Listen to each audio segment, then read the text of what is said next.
Excellent. Good evening, everybody, and thank you, Daniel and the rest of the team at the RA for organising this. It's a really good opportunity for us to share our proposals.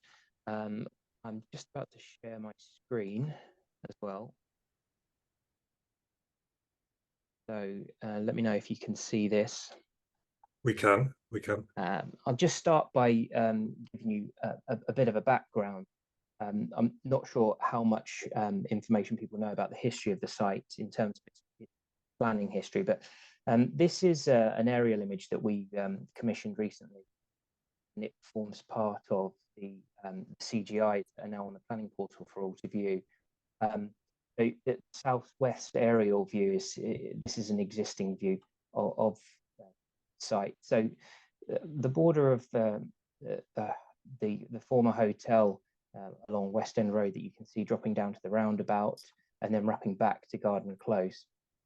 As a result of declining demand, the previous hotel owners decided to dispose of the site as it was no longer viable to continue as a going concern. So Chase New Homes acquired the site, and an application for its redevelopment was submitted. Many of you know it was 96 dwellings. Two of the blocks, one to the rear and one closer to Garden Close, there were 6 stories in height, and they also included some houses to the rear and conversion of the listed buildings back into dwellings. And this scheme was refused in September 23.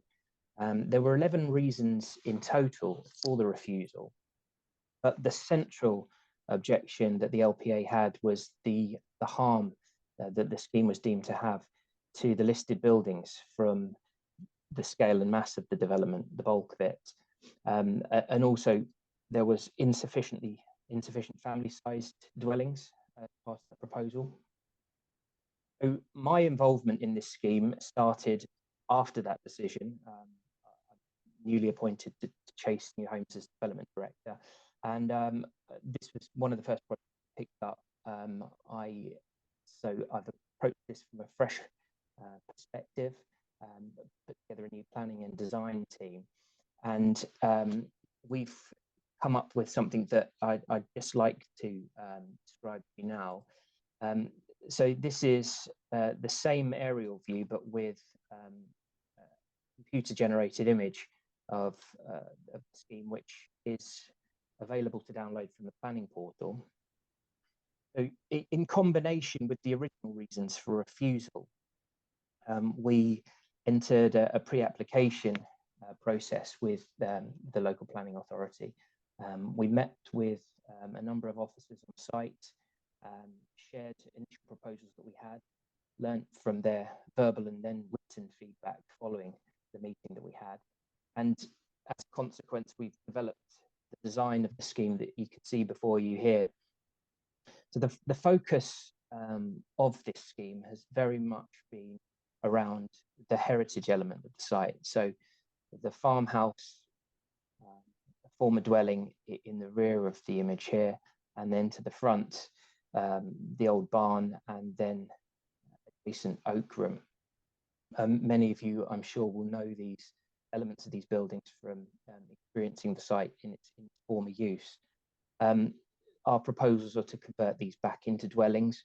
We have an entry block here, as we described in the scheme, that forms a closure of this Garden Close block, mimics certain design elements, the red tones of the brick and the height scale.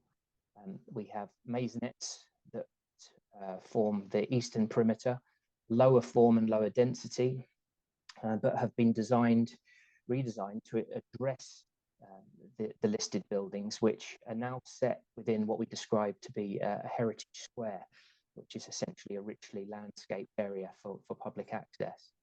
And then the density of the scheme increases towards the north of the site and closer to the urban forms of the town centre as we reach what we call the railway block.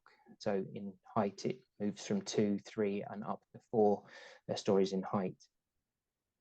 And then the other element of the scheme, which is a new addition from and won't have been seen on the previous application, are these two gatehouses, which we feel provides a couple of key features. One, it's a literal gateway into the garden close. It maintains the public right of way that the inhabitants of that area have rights over, maintains public access through that side. And it also defines a new character of the development. You enter this area, it's a distinctive character, which was some of the feedback that was gained from the pre-application meeting. So that's a key feature of the scheme. I have produced, as a bit of an aid to people, the summary document, which I will also share after this meeting. So this effectively is a plan form of the computer generated image that you've just seen, picking up the accommodation and mix initially. So the north of the site are described as the railway block. So we've got 41 apartments in this block, combination of 1, 2 and 3 bed units. The maisonettes predominantly along the eastern boundary, and then there's also 4 units south of the Heritage Square that really frame off. They're limited to 2-story and 14 units in total. The listed buildings that I've described will be split into 3. So again, this farmhouse building, that was part of the feedback from the pre-application. One of our earlier proposals was to see whether we could split that first into 2 units, but Conservation Officer was really keen that we retained that as a single dwelling, respected the former use and character of the building, which we've honoured in this submission. And then the entry flats, there's 12 units here. You'll notice on plan in terms of the car parking that the majority of the M43, which is the building regs term for wheelchair spaces, is closely linked to this building because all of our wheelchair adaptable units are located within this block. And then as you come south of the site, you'll see that the gatehouses, of which there are 2, these are 3-bed units with parking associated in this area. So just a summary really of the key features. It's a creation of a new heritage square, which forms that rich landscape setting for the listed buildings. Public access, the second key feature. The planners were very keen for not only for the listed buildings to be retained and to be restored, but also enjoyed by the public. So a key feature of the scheme is opening up this site once again to the public to be able to move through, enjoy. There'll be seating around the area, so it's a mixed use area really, and touching on biodiversity, we've achieved a 10% net gain in biodiversity on this site, despite its very urban setting, which is quite a testament really to the lengths that we've gone to improve the setting for the listed buildings. And then that public connection continues through the site. Space has been created to the west of the railway block to provide a connection to the rear passageway, which connects to the staircase up to the railway bridge. The key feature of the site are the excellent transport links. So just going back to the post CGI, I think most people will know that the Met Line is north of this site, with the Ruislip station here. In planning terms, that gives us a really high transport score for the site. A couple of things. One, we can reduce the quantum of parking associated with that. A lot of the inhabitants here, particularly the 1-bed units, will be more inclined to use that public transport commuting into the city. And also another feature that I highlight here is that we've got 128 cycle spaces, which is actually an over provision against the standards.